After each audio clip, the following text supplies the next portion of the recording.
पूरा एक माहौल था, एंटी बीजेपी माहौल था। चाहे वो नौजवान हों, चाहे किसान हों, चाहे वो लोग हों जिनके ऊपर मुकदमे दायर किए थे, वो बीजेपी को हराना चाहते थे। और जब बीजेपी को हराना चाहते थे, बीजेपी को हराने के चक्कर में सो कॉल्ड जो अम्बेडकरवादी लोग हैं, वो कहीं न कहीं वो अखिलेश के साथ चले गए और अखिलेश को जिताना चाहते थे। और उनको ये पता नहीं है, कम से कम इस इलेक्शन से साबित हो गया कि अखिलेश और जो सपा है, वो कभी भी बीजेपी को नहीं हरा सकती।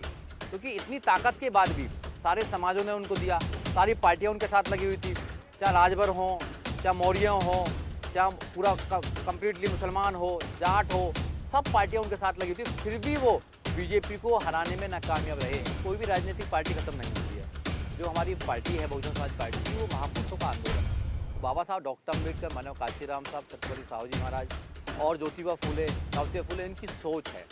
उस सोच को कमज़ोर तो किया जा सकता है, ख़त्म नहीं किया जा सकता है। पार्टियाँ हारती रहती हैं, जीतती रहती हैं, ये आता रहता है, अप एंड डाउन होता रहता है। मगर ये कहना कि बहुजन समाज पार्टी खत्म हो चुकी है, ये सरासर गलत है। ऐसा नहीं है। बहुजन समाज पार्टी हारी है, थकी नहीं है। हम हिम्मत दोबारा करेंगे। 2024 हारी है, हम लोगों को समझाने में कामयाब होंगे। ये बिल्कुल बदलाव होना चाहिए। नई नीतियाँ बनेंगी, नए नेतृत्व को, नौजवानों को भागीदारी देनी पड़ेगी। बहन कुमारी मायावती ने जब सरकार थी, सरकार में क्या काम करें वो आप लोगों को पता है। आज भी बहन जी ने कहा है कि 50% नौजवानों को भागीदारी देंगे। इस चुनाव में भी उन्होंने भागीदारी दी थी, बट हम बहुत लेट हो चुके थे। अगली बार के लिए प्लानिंग बनानी है, आज से ही तैयारी करनी है। जैसे देखा आपने, जैसे ही 2022 के रिजल्ट आए तो मोदी जी ने दिल्ली से 24 के लिए आगाज़ कर दिया कि 24 की लड़ाई। तो हमें बहुत पीछे नहीं रहना है, हमें लगातार काम करना है। समय बहुत कम है, क्योंकि हार जीत लगी रहती है। हम हार के चक्कर में रहेंगे तो फिर आगे हम लड़ाई नहीं लड़ पाएंगे। ये हम लड़ने के लिए तैयार करना है, नौजवानों को तैयार करना है और माननीय कांशीराम साहब के फार्मूले पर लौट के आना है।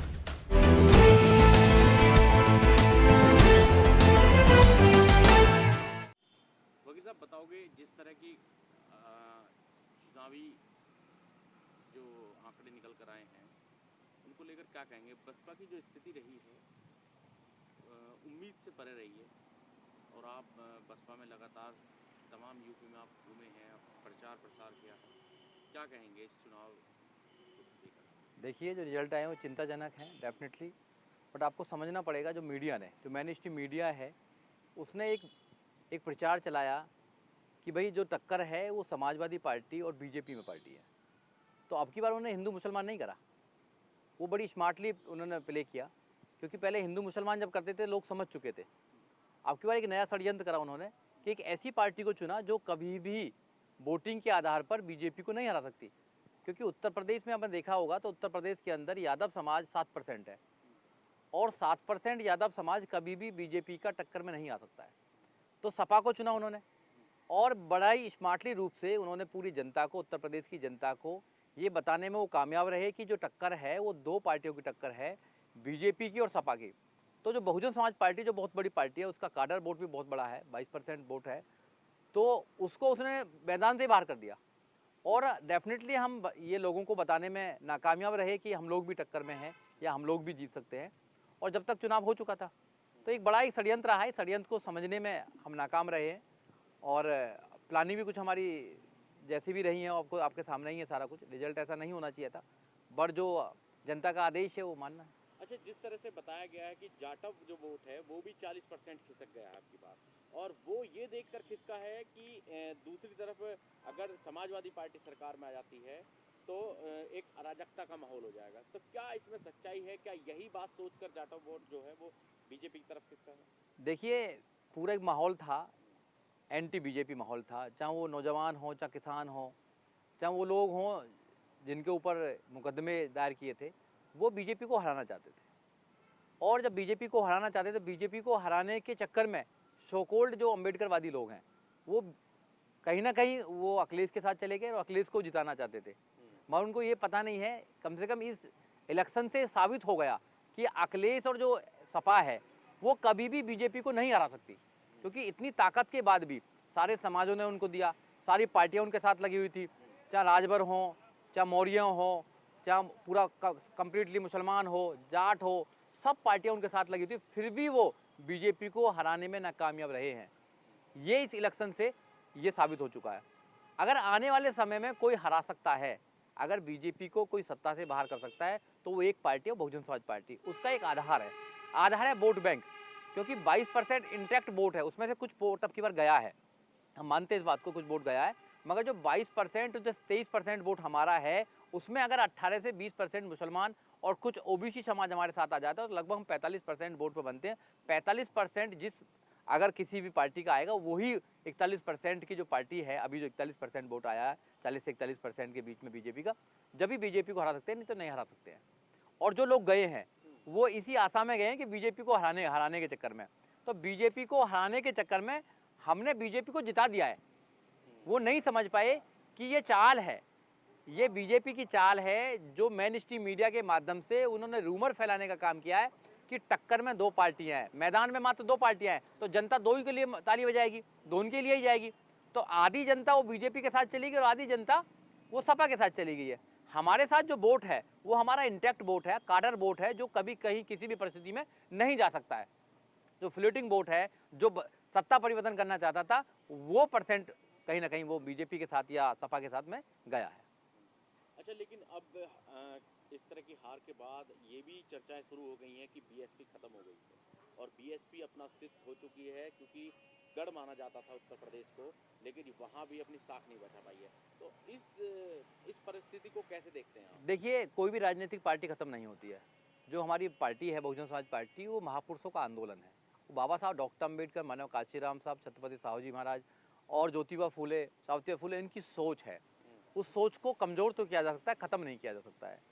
पार्टियां हारती रहती हैं, जीतती रहती हैं, ये आता रहता है, अप एंड डाउन होता रहता है, मगर ये कहना कि बहुजन समाज पार्टी ख़त्म हो चुकी है, ये सरासर गलत है। ऐसा नहीं है। बहुजन समाज पार्टी हारी है, थकी नहीं है। हम हिम्मत दोबारा करेंगे। 2024 हारी है, हम लोगों को समझाने में कामयाब होंगे। बदलाव नहीं होगा नहीं, तो बिल्कुल कैसे बदलाव होना चाहिए। नई नीतियाँ बनेंगी, नए नेतृत्व को, नौजवानों को भागीदारी देनी पड़ेगी। बहन कुमारी मायावती ने जब सरकार थी, सरकार में क्या काम करें वो आप लोगों को पता है। और आज भी बहन जी ने कहा है कि 50% नौजवानों को भागीदारी देंगे। इस चुनाव में भी उन्होंने भागीदारी दी थी, बट हम बहुत लेट हो चुके थे। अगली बार के लिए प्लानिंग बनानी है, आज से ही तैयारी करनी है। जैसे देखा आपने, जैसे ही 2022 के रिजल्ट आए तो मोदी जी ने दिल्ली से 24 के लिए आगाज कर दिया कि 24 की लड़ाई है। तो हमें बहुत पीछे नहीं रहना है, हमें लगातार काम करना है। समय बहुत कम है, क्योंकि हार जीत लगी रहती है। हम हार के चक्कर में रहेंगे तो फिर आगे हम लड़ाई नहीं लड़ पाएंगे। ये हम लड़ने के लिए तैयार करना है, नौजवानों को तैयार करना है और जो माननीय काशीराम साहब के फार्मूले पर लौट के आना है। जो माननीय काशीराम साहब का फार्मूला था कि जिसकी जितनी संख्या भारी उसकी उतनी हिस्सेदारी, उस फार्मूले पर आना है और सभी जातियों को जोड़कर हमें एक बड़ी पार्टी के साथ में बढ़ना है। और बहुजन समाज पार्टी जो रणनीति बनाती है, षड्यंत्र करती है, झूठ का प्रचार करती है, मीडिया है, जो माननीय काशीराम साहब ने कहा था कि मनी, मीडिया और माफिया जब तीनों एक जगह मिल जाते हैं तो मनी तो पैसा तो उनके पास है ही, देश को लूटने का काम कर रहे हैं, मीडिया उनके साथ हो गया है और माफिया बिल्डोजर दिखाकर वो लोगों को डराने का काम कर रहे हैं। तो तीनों आज मिल चुके हैं और तीनों का जो कॉकटेल है वो उत्तर प्रदेश में जीता है। तो लोगों के, उत्तर प्रदेश के लोगों को अब समझना है कि अगर बीजेपी से आपको निजात पाना है, बीजेपी से छुटकारा पाना है, तो आपको वोट ट्रांसफर करके बहुजन समाज पार्टी की तरफ आना पड़ेगा। एकमात्र पार्टी बहुजन समाज पार्टी है जिसका वोट बैंक ज़्यादा है और भी हमारे साथ में अगर समाज आते हैं, वोट बैंक आता है, तो डेफिनेटली हम उसको हराने में कामयाब होंगे। लेकिन जो सोशल मीडिया पर आलोचना ये भी हो रही है कि बीएसपी प्रमुख मायावती ने राष्ट्रीय अध्यक्ष पद अपने आप ले लिया, 2 दिन पहले ही अपनी कार्यकारिणी नहीं बनाई है, अपने भाई को उपाध्यक्ष बना दिया, अपने भतीजे को कोऑर्डिनेटर, और जो एक राष्ट्रीय कोऑर्डिनेटर उनके साथ थे उनको भी हटा दिया है। तो इस तरह की जो अब खबरें हैं वो निकल कर आ रही हैं और खुद एक तबका जो है वो सोशल मीडिया पर खड़ा हो गया बहुजन समाज पार्टी के खिलाफ। उससे कैसे निपट पाएगी पूरी? देखिए, जो अंदरूनी हमारी चीज़ें हैं उनको, उन पर समीक्षा करने की ज़रूरत है, डेफिनेटली समीक्षा करने की ज़रूरत है। और एक डेमोक्रेसी, जो अंतरिम डेमोक्रेसी है उसको लाने की ज़रूरत है। वो बिल्कुल बदलाव होगा। जो बड़े नेता हैं पार्टी के, वो डेफिनेटली इनको सोचना चाहिए, पर ऐसा नहीं है।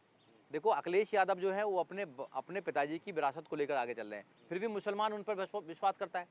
तो ये विश्वास की कमी है कहीं ना कहीं। हम मुसलमान को और समाजों को ये विश्वास दिलाने में नाकाम रहे हैं कि हम लोग भी बीजेपी की टक्कर ले सकते हैं, बीजेपी को हरा सकते हैं। और बीजेपी ने और मीडिया ने ये झूठ फैलाने में वो कामयाब रहा है कि हम बीजेपी की बी टीम है या ए टीम है। तो ये आपको प्रचार समझना पड़ेगा, क्योंकि उनके पास में सोशल मीडिया है, उनके पास में मीडिया है, जो मेन स्ट्रीम मीडिया उनका काम कर रहा है। आपने देखा कि बीजेपी जीतती है तो सोशल मीडिया या उनका मीडिया वो पूरा डांस करता है। तो आज जो मीडिया को जो निष्पक्ष जो होना चाहिए वो निष्पक्ष नहीं है। जो डेमोक्रेसी का चौथा पिलर है, वो आज चौथा पिलर नहीं है, वो बीजेपी के साथ कंधे से कंधा मिलाकर उनकी लड़ाई लड़ रहा है। तो समझना पड़ेगा आपको। तो मीडिया की जो चाल है, जो जनता को भ्रमित करता है, उसको समझना पड़ेगा। तो हमारे जो सोशल मीडिया, उसको हमें मजबूत करना पड़ेगा, सोशल मीडिया पर काम करना पड़ेगा, अपने प्रचार तंत्र पर काम करना पड़ेगा। जो हमारे लोग गायक हैं, जो गांव-गांव में जाके मंडी ले लेके जन जागरण करते हैं, उनको हमें तैयार करना पड़ेगा और गांव-गांव जाकर सड़क पर निकलना पड़ेगा। जब तक हम लोगों के मुद्दे नहीं उठाएंगे, जब तक लोग हमसे नहीं जुड़ेंगे, क्योंकि कहीं ना कहीं एसी के कमरों में बैठकर हम राजनीति नहीं कर सकते हैं, वो दिन चले गए। आज हमें सड़कों पर उतरना पड़ेगा, लोगों के मुद्दों पर लड़ना पड़ेगा, सच्चाई को कहना पड़ेगा, जब ही हम जीत सकते हैं। अदरवाइज तो आपको पता ही है कि रिजल्ट क्या हुए। ये जो बात आपने कही है, ऐसा भी हो सकता है कि आपके जो नेता हैं वो आप पर कार्रवाई कर रहे हैं इस बात को लेकर? नहीं, देखो हम कार्रवाई के ऊपर नहीं डरते हैं। हम निष्पक्ष आदमी हैं और आज भी मैं बहुजन समाज पार्टी के इसलिए काम करता हूँ कि मेरे पे कोई पद है इसलिए ये काम नहीं करता हूँ। मैं इसलिए काम करता हूँ कि वो मेरे महापुरुषों का आंदोलन है। बाबा साहब डॉक्टर अम्बेडकर की सोच है, हमें संविधान को बचाना, आने वाली जनरेशन को कुछ देकर जाना है। क्योंकि हम लोग तो पढ़ लिख कर यहाँ तक आ गए हैं, मगर आने वाली जो जनसंख्या है हमारी, आने वाली जो जनरेशन है, उसके लिए हम क्या छोड़ कर जाएंगे। आपने देखा कोविड में सारे स्कूल बंद कर दिए हैं, एजुकेशन को खत्म किया जा रहा है। कम से कम जब बहुजन समाज पार्टी की सरकार थी, बहन कुमारी मायावती सत्ता में थी 2007 से लेकर 2012 में, तो आपने देखा होगा कि जीरो बैलेंस पर एडमिशन हुआ करते थे, लोगों को स्कॉलरशिप मिला करती थी। लोगों पर इस उत्तर प्रदेश में, जो देश का सबसे बड़ा सूबा है, यहाँ कानून के द्वारा कानून का राज हुआ करता था, लोगों को न्याय मिलता था, लोगों को रोजगार मिलता था। मगर अब ऐसा नहीं है। अब एक वर्ग को ही उठाया जा रहा है और जो थोड़ा कोई अपने सवाल पूछता है, अधिकारों की बात करता है, तो बिल्डोजर दिखाया जाता है। आपने देखा नहीं बिल्डोजर का डर कैसे दिखाया जा रहा है? तो लोगों को चिन्हित कर कर जेलों में डाला जाता है, एनएसए लगाया जाता है। तो डर की राजनीति नहीं है, ठोको राजनीति नहीं चलेगी यहाँ पर। यहाँ मुद्दों क्या, अभी बीजेपी आ गई है, जो बीजेपी के खिलाफ सारे लोग थे, क्या मुद्दे खत्म हो गए? क्या रोजगार का मुद्दा खत्म हो गया? क्या एजुकेशन का मुद्दा खत्म हो गया? अब बताइए, किसानों के मुद्दे खत्म हो गए? जो नौजवान उत्तर प्रदेश की राजधानी लखनऊ में बैठे थे, जिन पर डंडा मारा था योगी पुलिस ने, क्या उनको रोजगार मिल गया? मुद्दे तो वैसे ही है ना। हाँ, बेशक उत्तर प्रदेश में बीजेपी की सरकार आई है, पर मुद्दे थोड़ी खत्म हुए हैं। अगर धर्म पर ही आप राजनीति बनाएंगे, धर्म पर राजनीति करेंगे, तो फिर देश को किधर लेकर जा रहे हैं आप? फिर संविधान कहाँ चलेगा, बताइए ना आप लोग। तो ये लोगों को, नौजवानों को सोचना है, ये मुसलमानों को सोचना है, ये और उन समाजों को सोचना है जो बीजेपी से बहुत परेशान है, बीजेपी को हटाना चाहते हैं। लेकिन मुसलमान तो ये कहा जा रहा है, मीडिया भी ये कह रही है कि देखो मायावती ने फिर मुसलमानों पर सवाल उठा दिया कि मुसलमानों ने, बहन जी ने मुसलमानों के खिलाफ कुछ नहीं बोला है। बहन जी ने बोला है कि मुस्लिम समाज एक तरफा चला गया है। जब एनआरसी इस देश के अंदर होता है, सीए होता है, तो जब हमारे जो दलित समाज के जो एक्टिविस्ट हैं, अम्बेडकर वादी जो एक्टिविस्ट है, वही लोग जाकर वहाँ झंडा उठाते हैं, बुलंद करते हैं, उनकी लड़ाई लड़ते हैं। मगर जब वोट की बात आती है तो वो दलित को नहीं चुनते हैं, वो बहुजन समाज पार्टी को नहीं चुनते हैं। दिल्ली में वो चुनते हैं केजरीवाल को, उत्तर प्रदेश में चुनते हैं वो अखिलेश यादव को, आपका पश्चिम बंगाल में चुनते हैं ममता को। बहन जी के लिए क्यों नहीं आते वो? तो कहीं ना कहीं मुस्लिम समाज को सोचना पड़ेगा कि जब हम तुम्हारी लड़ाई लड़ते हैं, हम तुम्हारे दुख दर्द में रहते हैं, तो आप भाईचारा क्यों पैदा नहीं करना चाहते हैं? अगर आप भाईचारा पैदा नहीं करेंगे तो आप भी लुटते रहेंगे, हम भी लुटते रहेंगे। लाठी तुम्हारे भी ऊपर पड़ेगी, हमारे ऊपर भी पड़ेगी। लेकिन मुसलमानों को ही क्यों? तमाम वो दलित जो संगठन है, वो भी आज बहन जी के खिलाफ बोल रहे हैं। देखिए, कह रहे हैं कि भाई ये जो समाज को गर्द में ले जाया गया है, तमाम तरह के सवाल उठा रहे हैं। नहीं, ऐसा नहीं है। देखो, एक्चुअली में क्या है कि जो लोग हैं, जो वो अपनी राजनीति तलाश रहे हैं। जो राजनीति तलाशेगा तो वो तो कमी निकालेगा नहीं। अब उन्हें अखिलेश की तरफ तो उनको दिखाई देता है कि अखिलेश तो अम्बेडकरवादी है। जो अखिलेश को सपोर्ट कर रहे थे, यस, अखिलेश को जो सपोर्ट कर रहे थे, जो अखिलेश की तरफ अम्बेडकरवाद देख रहे थे, वो अखिलेश को भूल के जब 2012 से लेकर 2017 तक क्या आतंक करा था उन्होंने, है? उन्होंने बाबा साहब डॉक्टर अम्बेडकर के पार्कों में एक बल्ब तक नहीं जलने दिया। उन्होंने जो प्रमोशन में रिजर्वेशन की बात थी, उनको डिमोशन करने का काम किया। तो आप उसको कैसे भूल गए? तो वो तो आपको अच्छा लगा। और जिन बहन कुमारी मायावती ने संघर्ष किया है, त्याग किया है, पार्टी को यहाँ तक लेके आई हैं, उत्तर प्रदेश की 4 बार मुखिया रही हैं, मुख्यमंत्री रही हैं, आज उनसे तुम्हें बैर हो गया क्योंकि तुम्हारी राजनीतिक रोटी नहीं सेक रही थी। और ऐसे ऐसे लोग हैं जिनको बहन कुमारी मायावती ने, पार्टी ने 3-3 बार MP बनाया, 3-3 बार राज्यसभा भेजा, 18 साल लगातार 18 साल रहे। फिर बेटे के चुनाव लड़ाने के लिए वो पार्टी छोड़कर चले गए। तो ऐसे लोगों को क्या कहना चाहेंगे? तो ऐसे लोगों पर मैं कुछ कमेंट नहीं करना चाहता हूँ। हमें पार्टी के नौजवानों को तैयार करना पड़ेगा। पार्टी में फिर जो कैडर चलते थे, वो कैडर को फिर दोबारा लेकर आना पड़ेगा। मानव काशीराम साहब की सोच के साथ में हमें चलना पड़ेगा। इस वीडियो में कही गई सभी बातें वक्ता की अपनी राय है, जिसकी पुष्टि हम या हमारा चैनल नेशन टाइम नहीं करता।